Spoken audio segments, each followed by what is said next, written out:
My name is Leona Mercer, and I'm 62 years old.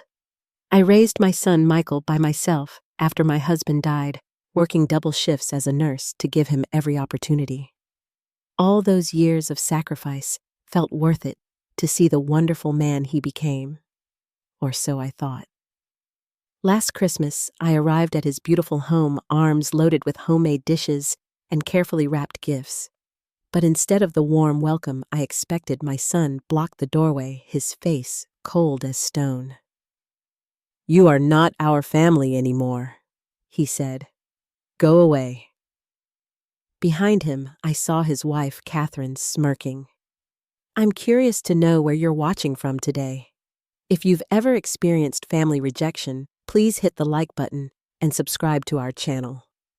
What happened 5 minutes after I made one phone call from my car left every guest at that Christmas party speechless. I met my husband Robert during nursing school. He was in his final year of medical residency, handsome, brilliant, and kind. We married within a year and welcomed Michael 2 years later. Our life was busy, but beautiful, until the unimaginable happened. Robert died suddenly from an aneurysm when Michael was just 8 years old. The grief was overwhelming. One moment, I was half of a loving partnership with a bright future. The next, I was a widow with a heartbroken child and mountains of medical school debt. My entire world collapsed, but I couldn't fall apart. Michael needed me. I returned to work at the hospital just 2 weeks after the funeral, trading my part-time position for full-time plus as many extra shifts as I could physically handle. Most weeks I worked 60 to 70 hours, often taking overnight shifts, so I could be there when Michael got home from school. My parents helped when they could, but they lived 3 hours away and had health problems of their own. Despite our circumstances, Michael and I created a beautiful bond. Sunday mornings became sacred. No work, no homework, just us making breakfast together. Michael learned to crack eggs at age 9 and was flipping pancakes by 10. We'd eat on the porch when weather permitted, planning our week and sharing stories. Every summer, we'd save for a 4-day fishing trip to Lake Carson. Neither of us was particularly good at fishing, but it didn't matter. We'd rent a tiny cabin, bring board games, and spend evenings looking at stars and talking about Robert. I made sure Michael knew his father through stories, photos, and keepsakes. Michael was a brilliant student. By middle school, his teachers were suggesting advanced placement classes and mentioning college scholarships. I started a special savings account, putting away whatever I could, sometimes just $5 a week, to help with his education. When he expressed interest in science fairs, I juggled shifts to be there watching proudly as he collected ribbons and trophies. The summer before his senior year of high school, Michael was accepted into a prestigious science camp at Stanford University. The program cost was well beyond my means, but I took out a small loan, believing it was an investment in his future. That decision paid off when he received a substantial scholarship to Cornell University. Sending him across the country was one of the hardest things I'd ever done, but also one of my proudest moments. We spoke several times a week during those college years. He'd call for recipes, advice about professors, or just to share stories about campus life. During breaks, he'd come home, and it was as if no time had passed at all. After undergraduate studies, Michael was accepted to Northwestern for a master's program in biomedical engineering. It was there he met Catherine. The first time Michael mentioned her, I could hear something different in his voice. A mixture of excitement and nervousness I recognized immediately. "Her father's a surgeon at Chicago Memorial," he told me, "and her mother runs an art gallery. You should see their apartment, Mom. It's like something from a magazine." When they'd been dating 3 months, Michael brought Catherine home for a weekend. She was undeniably beautiful, tall, blonde, impeccably dressed in clothes that probably cost more than my monthly mortgage payment. She brought an expensive bottle of wine and complimented my quaint home with what seemed like genuine warmth. "Michael has told me so much about you," she said, hugging me. "It's amazing how you managed to raise such an incredible man all by yourself." The weekend went well despite my simple home feeling inadequate compared to what she was accustomed to. I noticed Catherine checking her phone frequently, and making subtle comments about the town being charming, in a way that felt slightly condescending, but I chalked it up to nervousness. When they left, Michael hugged me tightly. "What do you think?" he whispered. "She seems lovely," I said truthfully, "and she clearly adores you." 6 months later, Michael called with news. "We're engaged, Mom. I proposed last night at the Chicago Symphony." Joy and a flicker of concern battled within me. "That's wonderful, sweetheart. It seems fast, but if you're sure—" "I've never been more sure of anything," he insisted. "You'll be my best person at the wedding, right?" The wedding was held at Catherine's parents' lakeside estate. Everything was extravagant. Ice sculptures, a 10-piece orchestra, gourmet food stations. I wore the nicest dress I owned, purchased specially for the occasion, but still felt out of place among the designer gowns and custom suits. Catherine's mother, Vivian, approached me during the reception. "We're so pleased Michael will be joining our family," she said, champagne flute in hand. "Catherine tells us you've had quite the struggle raising him alone. You must be so grateful he's found his place with us now." Her words stung, but I smiled politely. I'm grateful he's found someone who makes him happy. That night, I overheard Catherine talking to a bridesmaid. "Can you believe his mother's dress Target clearance rack, I'm sure. But we can't all come from good stock, I suppose." I pretended not to hear, focusing instead on how handsome Michael looked and how happy he seemed. After all, every family has adjustments when children marry. Things would settle in time. But as Michael and Catherine established their life together in an expensive Chicago suburb, I noticed changes. Our weekly calls became monthly, then sporadic. When I visited their new home, a stunning 4-bedroom house with custom everything, Catherine always seemed to have just scheduled a meeting or workout class, leaving almost as soon as I arrived. Michael's career flourished under the connections Catherine's family provided. Within 2 years of marriage, he was heading a research team at a prestigious biomedical company, where Catherine's uncle sat on the board. They took lavish vacations, bought luxury cars, and seemed to be living a perfect life, one increasingly distant from me. I told myself this was normal. Children grow up, establish their own lives, create new family units. But a mother knows when something deeper is wrong, when distance isn't just about busy schedules, but something intentional. I just wasn't ready to admit it yet. The first major holiday after the wedding revealed the shift in our relationship. For 25 years, Michael and I had shared Thanksgiving, either just the two of us or with close friends. Even during college, he'd fly home for those few precious days together. 3 weeks before their first Thanksgiving, as a married couple, I called Michael. "Should I make the usual dishes? The cranberry relish you like takes a few days to prepare." "Oh, Mom." He sounded awkward. "I was going to call you. Catherine and I are actually traveling for Thanksgiving this year. Her family has a tradition of going to their vacation house in Aspen." "Of course," I said, hiding my disappointment. "That sounds wonderful. We'll do something when you get back." 2 days after Thanksgiving, I was scrolling through Facebook when I saw photos posted by Catherine's sister. They showed an elaborate Thanksgiving dinner, not in Aspen, but at Michael and Catherine's home. Catherine's entire family was there, seated around a beautifully decorated table. Michael was carving a turkey, smiling for the camera. I stared at the images, confused and hurt. Why would he lie? I considered calling, but decided against confrontation. Perhaps there had been a change of plans they'd forgotten to share with me.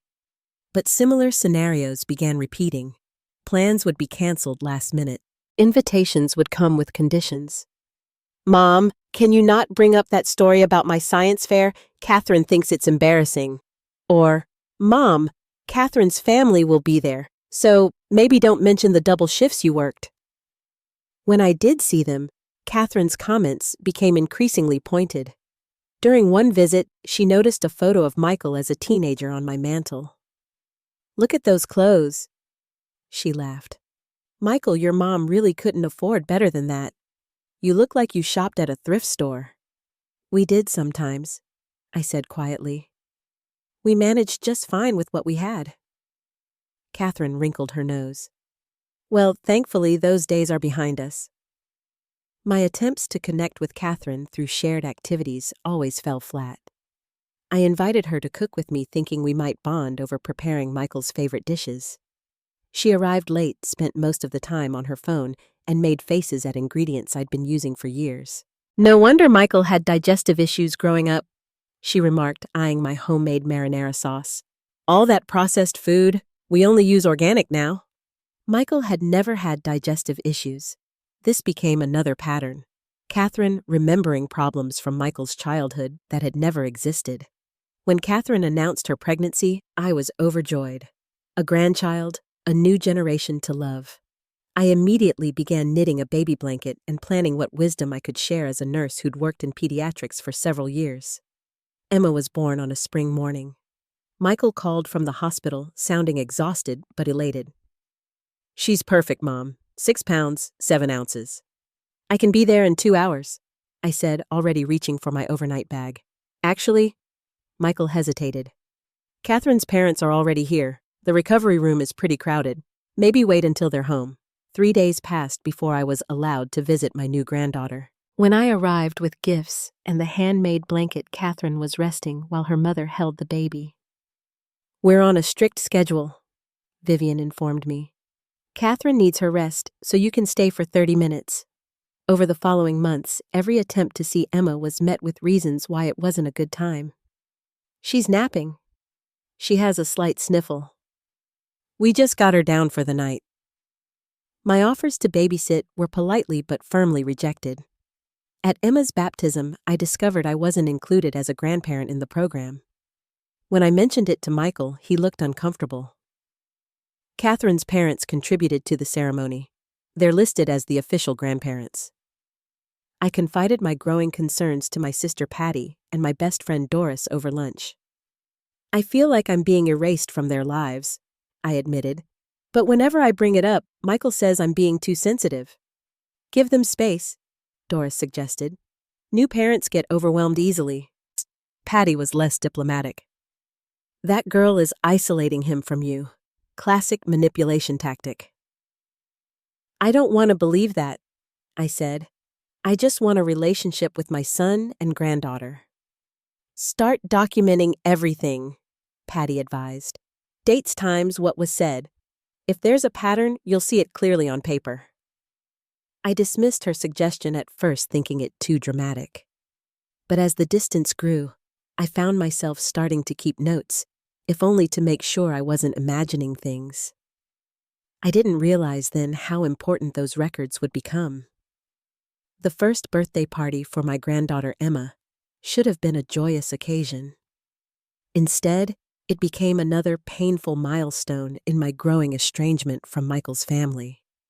I hadn't received an invitation, but I assumed it was an oversight. When I called Michael the week before, he seemed flustered.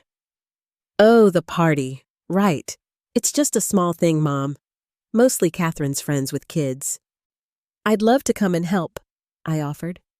I could bring those rainbow cupcakes you loved as a child. Catherine has ordered a professional cake, he said, and her mother is handling everything. Maybe we can do something small later, just us. That something small never happened. Instead, I discovered the truth through Facebook. Again, Catherine had created an entire photo album titled Emma's Princess First Birthday Extravaganza. It was far from small. At least 50 guests filled their backyard, which had been transformed with a pink castle pony rides and professional entertainers. Catherine's entire extended family was there, along with what appeared to be friends, colleagues, and neighbors. One photo particularly broke my heart, Emma in a custom birthday princess dress seated between Catherine's parents. A caption read, 4 generations celebrate, referring to Catherine's grandmother, who sat nearby. My granddaughter's first birthday, and I wasn't even informed it was happening. This time, I couldn't stay silent. I called Michael the next day. I saw the birthday pictures, I said, trying to keep my voice steady. It looked beautiful. His silence spoke volumes. Michael, why wasn't I invited? She's my only grandchild. Mom, it's complicated. He sighed. Catherine felt the event was stressful enough without additional considerations. Additional considerations? What does that mean? You know how her mother is about appearances. The theme was very specific. Catherine wanted everything just so. And I wouldn't fit the princess theme, I asked, hurt, turning to anger. That's not what I meant. But his defense was weak, unconvincing. A few weeks later, during a rare visit to their home, Catherine made a comment that illuminated the situation further.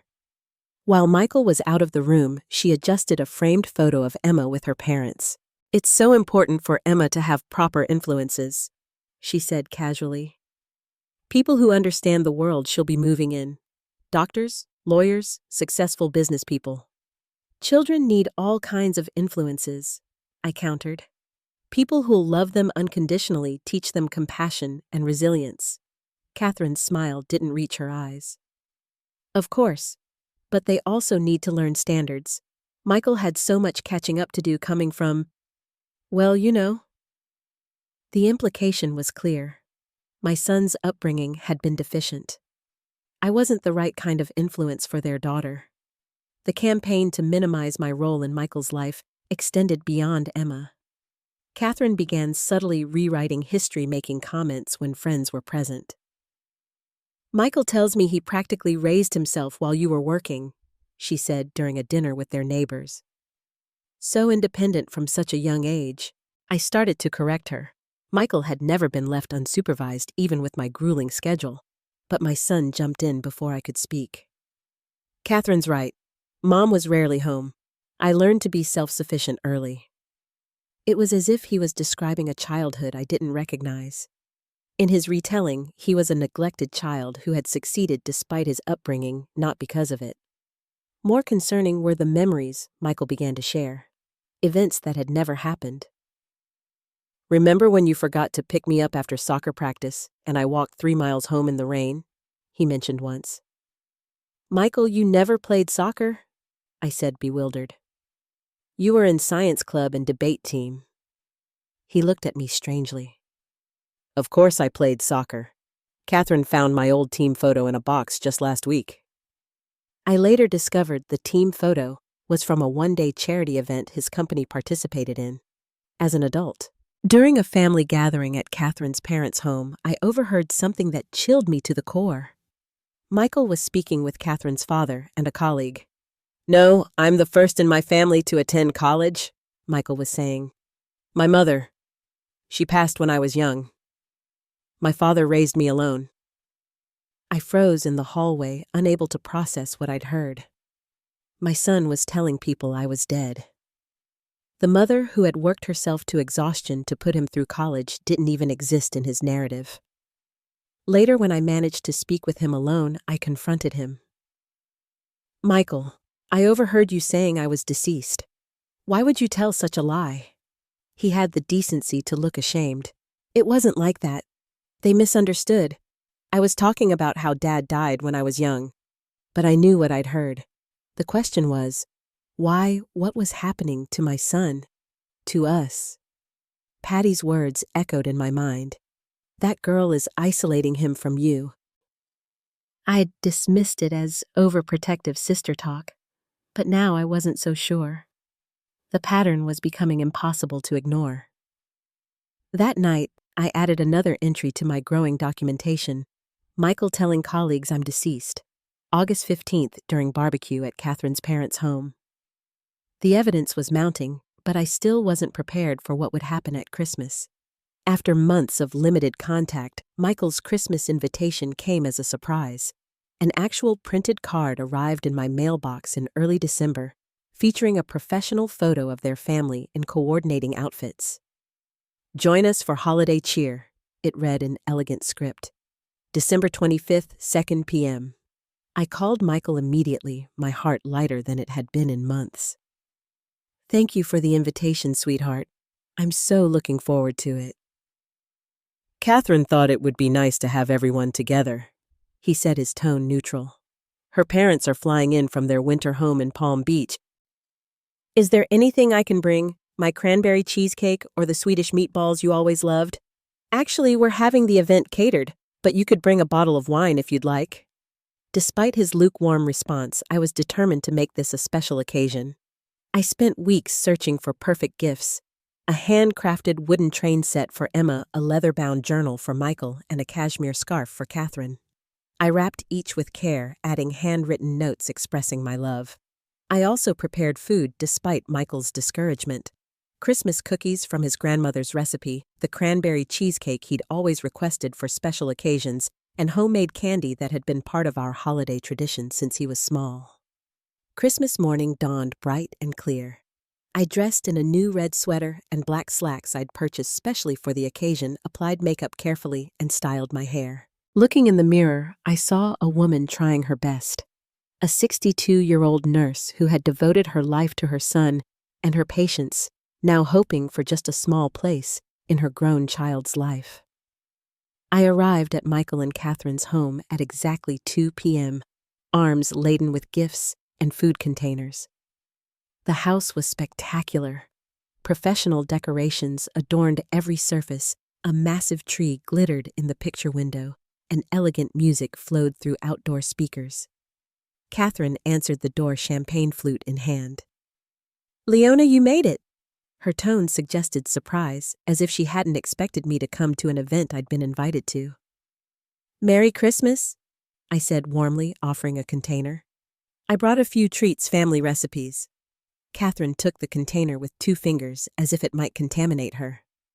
"How traditional. We'll put these in the kitchen." Inside the house was filled with guests. Most I'd never met before. Catherine's parents held court near the fireplace, her father loud and jovial in a designer sweater, her mother elegant in cashmere and pearls. I spotted Michael across the room, bouncing Emma on his knee. My heart swelled at the sight of my granddaughter in her red velvet dress, bigger now than the last time I'd seen her months ago. "There's my beautiful girl," I said, approaching them with arms outstretched. Emma looked at me with confusion, no recognition in her eyes. At 18 months, she should have known her grandmother, but how could she when our visits were so restricted? "Say hello to Mrs. Mercer," Michael said to Emma. "Not Grandma. Not even Leona. Mrs. Mercer," as if I were a stranger. I swallowed my hurt. "I brought you a present, sweetie. Would you like to open it?" Before Emma could respond, Catherine appeared. "We're doing gifts after dinner organized by family groups." She took Emma from Michael's arms. "It's time for her snack anyway." Throughout the next hour, I tried to engage with other guests, but it was clear I was an outsider. Conversations stopped abruptly when I approached. People gave me curious looks as if wondering who I was and why I was there. Catherine's mother, Vivian, cornered me by the bar. "Leona, that sweater is festive. Target does have some affordable options these days, don't they?" "Actually, it was a gift from a patient's family," I explained. "I've been their nurse for 15 years. "Still working at your age?" she asked with feigned concern. "How exhausting that must be." During dinner, I was seated at the far end of the table, away from Michael, Catherine, and Emma. The conversation flowed around me as if I weren't there. When dessert was served, I noticed my containers remained untouched in the kitchen, while elaborately plated pastries from a famous bakery were presented. As guests moved to the living room for the gift exchange, I overheard Catherine's mother commenting on the packages I'd brought. "Those wrapping skills are certainly unique," she said with a laugh. "I suppose not everyone can afford professional wrapping services." I had spent hours carefully wrapping those gifts using paper I'd chosen specially for each recipient. The final straw came when I overheard Catherine speaking to Emma as she played with a new doll. "That's from Grandma and Grandpa," she was saying, referring to her parents. When Emma pointed to me and made a questioning sound, Catherine shook her head. "No, sweetie. Grandma Leona isn't really family. She's just someone Daddy knew from before." My breath caught. Just someone Daddy knew from before I was his mother. I had raised him, loved him, sacrificed everything for him. I approached Catherine, my heart pounding. "Could I speak with you privately for a moment?" Her smile was cold as she followed me to a quiet corner. "Is something wrong, Leona? I heard what you said to Emma about me not being family." "I was simplifying for a toddler," she said dismissively. "You're being overly sensitive." "I'm her grandmother," I insisted. "I have a right to a relationship with her." Catherine's expression hardened. "Rights. Let's talk about rights." Her voice rose slightly. "Michael, could you come here?" My son approached, concern on his face. "What's going on? Your mother is making a scene?" Catherine said, her voice trembling artificially. "She's demanding access to Emma and saying she has rights to her." "That's not what I said," I began, but Catherine continued. "I've tried so hard, Michael. For years I've tried to include her despite how she criticizes everything about our home, our parenting, even the food we serve." "I've never criticized anything," I protested, looking to Michael for support. But his face had closed off, his expression cold in a way I'd never seen before. "Mom, I think you should leave." "Michael, please." I reached for his hand. "That's not what happened. You know me better than this." He moved toward the front door, opening it decisively. "We've talked about this behavior before. The constant criticism, the demands, the attempts to undermine Catherine's parenting." "When have I ever done that?" I asked, genuinely bewildered. Catherine appeared behind him, her face a mask of hurt for any observing guests, but I caught the slight upturn of her lips, the gleam in her eyes. "You are not our family anymore," Michael said firmly. "Go away." The words hit me like physical blows. Behind him, Catherine's smirk widened, slightly visible only to me. Guests had fallen silent, watching the drama unfold. Catherine's parents stood nearby, her mother's expression one of vindicated judgment, as if she'd known all along I would cause a scene. I could have argued, could have made a scene that would only confirm whatever narrative Catherine had been crafting. Instead, I straightened my shoulders, nodded once, and walked past my son to the door.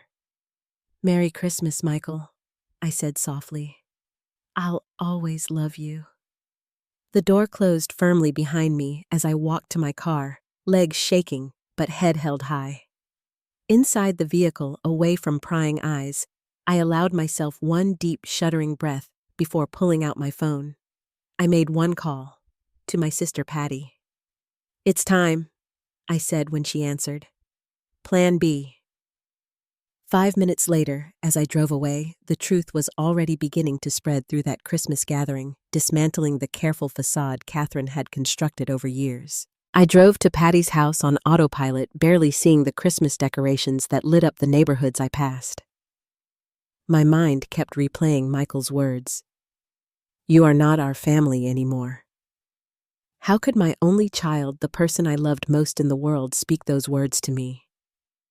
When I arrived, Patty was waiting at the door. One look at my face told her everything. "Oh, Leona," she said, pulling me into a fierce hug. Inside, her husband Tom and their adult children were finishing Christmas dinner, but they immediately sensed something was wrong. Patty guided me to the couch, while Tom poured me a glass of wine. "What happened?" Patty asked gently. Through tears, I recounted the afternoon. The cold welcome, being seated far from family, Catherine's comments to Emma, and finally Michael ordering me to leave. "I knew it would come to this," Patty said, anger evident in her voice. "That woman has been systematically isolating him for years." "But why would Michael believe her?" I asked. "He knows me. He knows the truth of our life together." Patty exchanged a look with Tom before responding. "Remember when I suggested you document everything I've been doing, some documenting of my own?" She went to her office and returned with a thick folder. "After that first Thanksgiving, when they lied about being in Aspen, I started paying attention. The pattern was too clear to ignore. Inside the folder were printed screenshots of Catherine's social media posts, email exchanges, and notes from conversations Patty had witnessed, or I had reported to her. Systematically organized by date, they painted a damning picture. Catherine has been carefully constructing a narrative about you for years, Patty explained. Look at these posts. She showed me screenshots of Catherine's private social media accounts that a friend of Patty's had accessed. Posts mocking my home, my clothes, my job. Comments about toxic in-laws and breaking generational trauma by limiting contact. She's been telling people you were neglectful, that Michael raised himself while you worked, that you're jealous of her family's wealth and trying to interfere with their parenting of Emma. The evidence was overwhelming and heartbreaking. For 3 years, Catherine had been methodically turning my son against me, rewriting our history, and positioning herself as the savior who rescued him from his deprived upbringing. But why? I asked, bewildered. What does she gain from this control? Tom said quietly. My sister went through something similar with her ex-husband. It's about isolating someone from their support system, so you become their everything, their only reality. I've been sending this information to select people for the past hour, Patty admitted. People who were at that party today. What? Why? I was shocked. Because enough is enough. Catherine's parents who've looked down on you from day one. Michael's old friends who've been kept away. Even some of Catherine's friends who might not know the full story. My phone buzzed with an incoming text. It was from Dylan, Michael's best friend from high school, who had been his best man, but whom I hadn't seen since the wedding. Leona, I just saw Patty's email. I had no idea. Michael told us you were keeping your distance because you didn't approve of Catherine. I'm so sorry. More messages began arriving. Catherine's cousin expressing shock. A college friend of Michael's saying he'd been told I was suffering from early dementia and preferred to be left alone. You've all been planning this? I asked, looking around at Patty's family. We've been waiting for the right moment, Patty acknowledged. When the evidence was undeniable. When Catherine finally showed her true colors in a way that couldn't be explained away. Tom, an attorney, sat beside me. I've also been researching grandparent rights in your state. While they're limited, there are circumstances where courts recognize the importance of these relationships, especially when alienation can be proven. I don't want to take legal action against my own son, I protested. It's a last resort, Tom assured me. But having the information doesn't hurt. Throughout Christmas evening, more messages arrived. People who had witnessed my humiliation were now seeing evidence of the systematic campaign against me. Catherine's carefully constructed narrative was beginning to unravel. Most surprisingly, I received a text from Catherine's father. Leona, we may have misunderstood some things. Vivian and I would like to speak with you. I showed it to Patty, who snorted. Translation, they're afraid you're going to go public with how they've treated you, and it would look bad for their country club friends. That night, I slept in Patty's guest room, emotionally exhausted, but strangely peaceful. For years, I'd doubted myself, wondered if I was overreacting, blamed myself for the growing distance with Michael.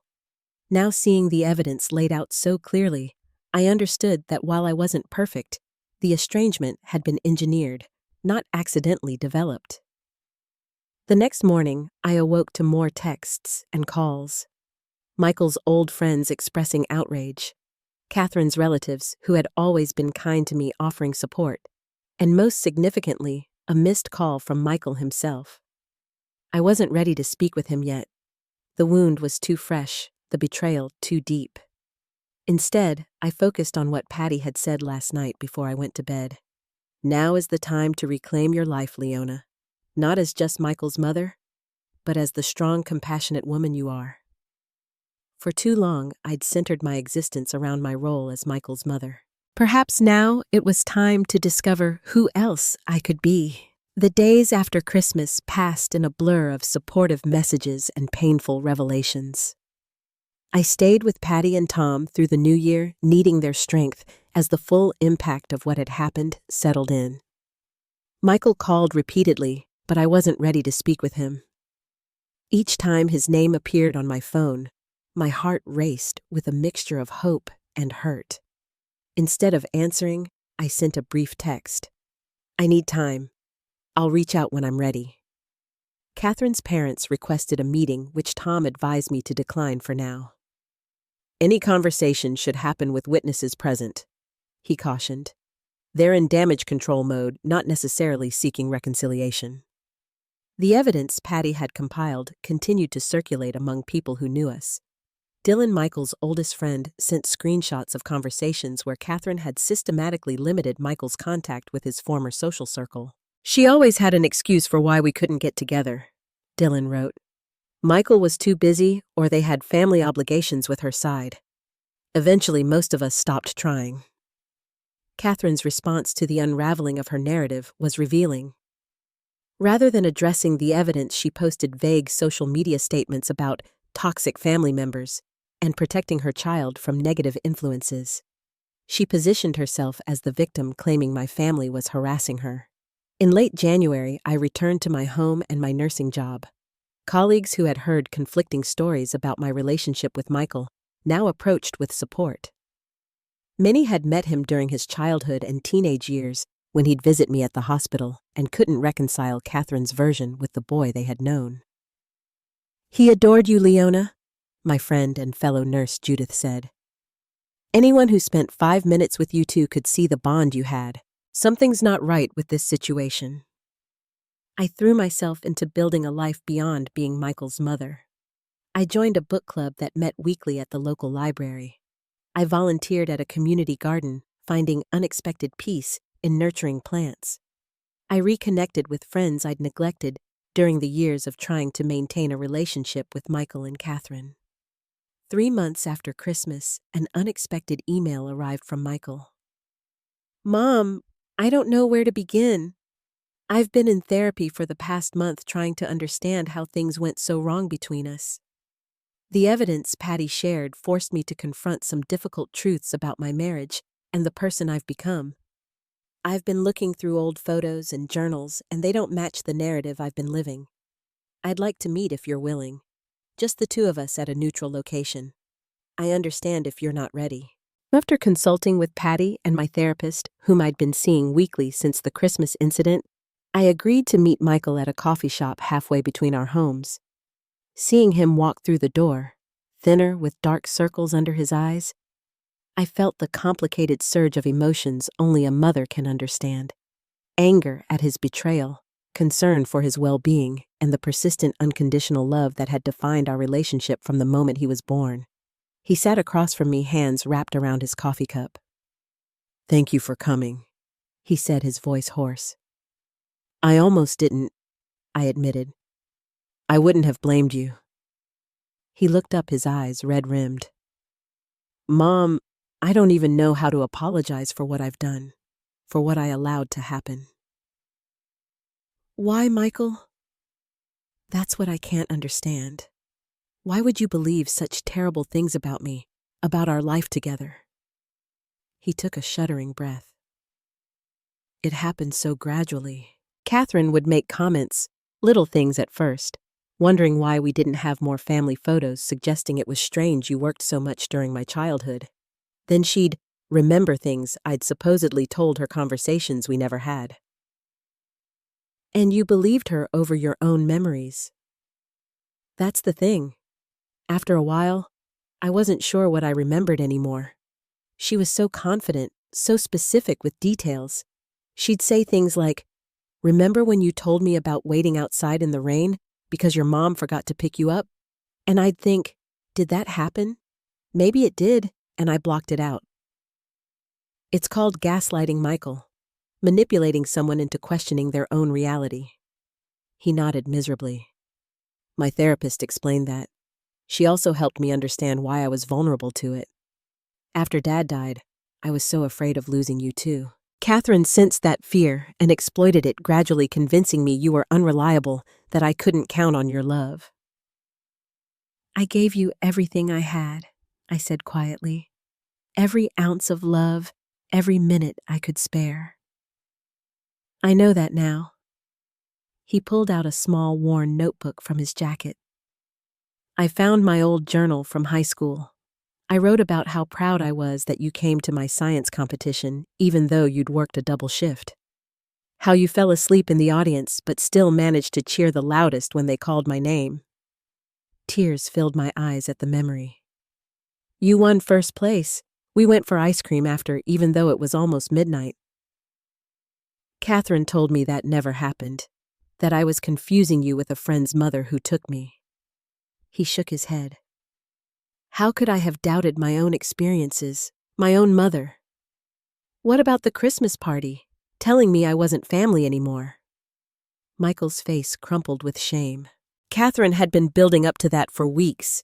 She told me you'd been saying horrible things about her to other nurses at your hospital, that you were trying to poison Emma against her. When you asked to speak with her privately, she came back saying you'd threatened to seek custody of Emma. That's absurd. I would never. I know that now. Jake showed me the text you sent me that day, about loving me too much to cause a scene. Catherine deleted it before I could see it.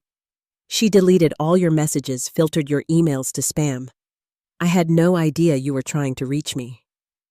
His distress was palpable, and I fought the maternal instinct to comfort him. He needed to take responsibility for his role in this, not be absolved too easily. I'm in marriage counseling, he continued. And individual therapy twice a week. Catherine refused to come at first, but after her parents confronted her with some of the evidence Patty shared, she agreed to try. Do you think your marriage can be saved? I asked carefully.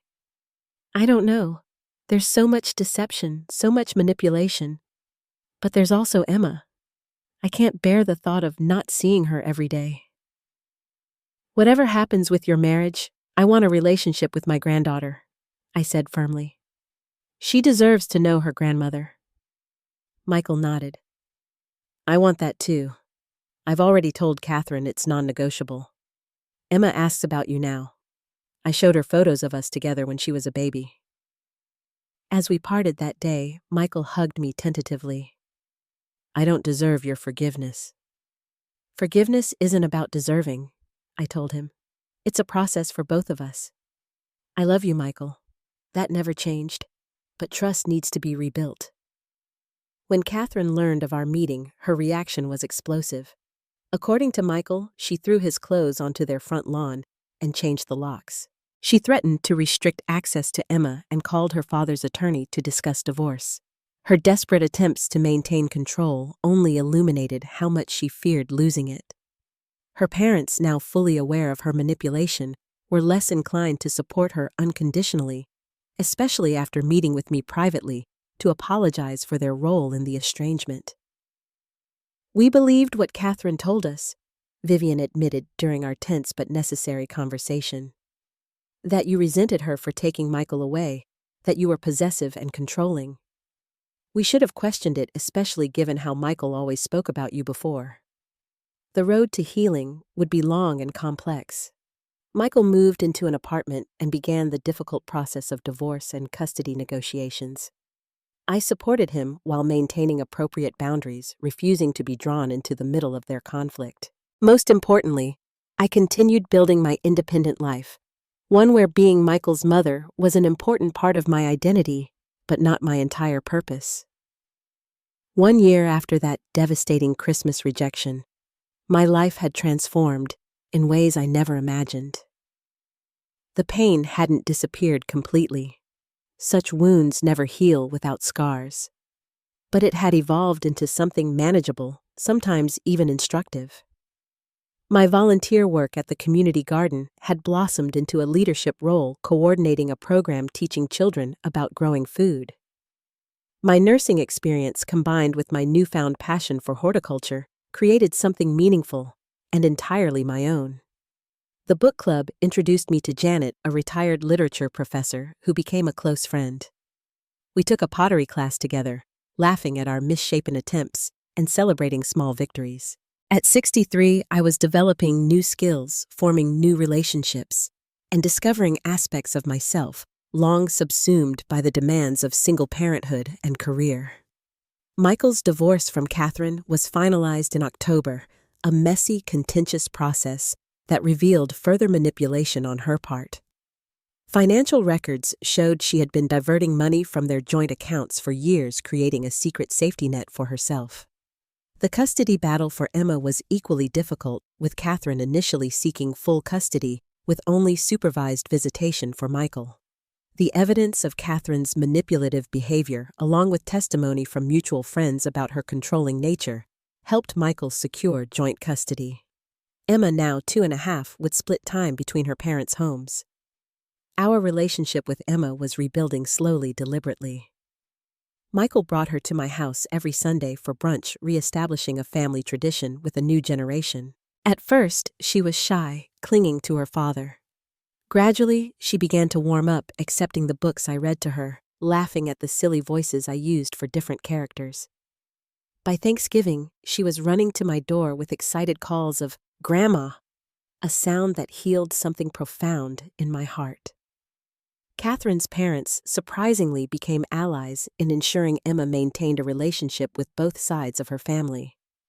Their own relationship with their daughter remained strained, but they recognized the importance of extended family in Emma's life. "We made mistakes," Catherine's father admitted during a joint grandparent outing to the Children's Museum. "We indulged Catherine's worst tendencies from childhood. Perhaps if we'd set better boundaries, things would have turned out differently." Michael's healing journey was ongoing. Therapy helped him understand the vulnerability that had allowed Catherine to manipulate him so effectively: the childhood loss of his father, his fear of abandonment, and his desire to please. He worked to establish healthier boundaries in all relationships, including ours. "I'm learning to trust my own memories again," he told me over coffee one autumn afternoon. "To believe in my own perceptions without needing outside validation." He had reconnected with old friends, rebuilding relationships Catherine had systematically dismantled. Dylan and his wife became regular fixtures in his life again, providing support during the difficult transition to single fatherhood. As Christmas approached again, we faced decisions about how to handle the holiday that had been the setting for last year's painful confrontation. "I'd like to host Christmas at my apartment," Michael suggested. "Nothing elaborate, just family. You, Aunt Patty, and Uncle Tom, maybe Dylan and Sarah. Emma will be with Catherine on Christmas Eve, but with me on Christmas Day." "Are you sure?" I asked. "We could do it at my place if that's easier." "I'm sure. I want to create new traditions, healthier ones, and I want Emma to see that family isn't about expensive decorations or perfect Instagram moments. It's about being with people who truly love and support each other." Christmas Day dawned clear and cold. I arrived at Michael's modest apartment with homemade cinnamon rolls and gifts wrapped in paper Emma had helped me decorate with handprints and glitter. The contrast with last year's elaborate tense celebration couldn't have been more striking. Michael's small tree was decorated with handmade ornaments and strings of popcorn he and Emma had made together. Patty and Tom brought their famous eggnog. Dylan and his wife arrived with their newborn son, introducing a new generation to our gathering. When Emma arrived from her mother's lavish home, she didn't seem to notice the simpler surroundings. She was too excited to show me the special ornament she and her dad had made for me, a salt dough star with her tiny handprint pressed into it. "For you, Grandma," she said, presenting it with solemn importance. "Daddy says you collect special things." As we gathered around Michael's table for dinner, a slightly overcooked turkey, lumpy mashed potatoes, and perfectly imperfect side dishes we'd all contributed, I looked at the faces of these people who constituted my true family. Not defined by blood alone, but by choice, by love, by mutual respect and support. The journey through pain to this moment had taught me valuable lessons about family boundaries and resilience. I'd learned that true family lifts you up rather than diminishes you. That love without respect isn't really love at all. That sometimes the healthiest thing we can do for those we love is establish firm boundaries about how we'll allow ourselves to be treated. Most importantly, I discovered that even in our 60s, we can reinvent ourselves, find new passions, forge new connections. The painful ending of one chapter can lead to the beautiful beginning of another, if we're brave enough to turn the page. As we raised our glasses in a toast, Michael caught my eye across the table. "To family," he said. "The real kind."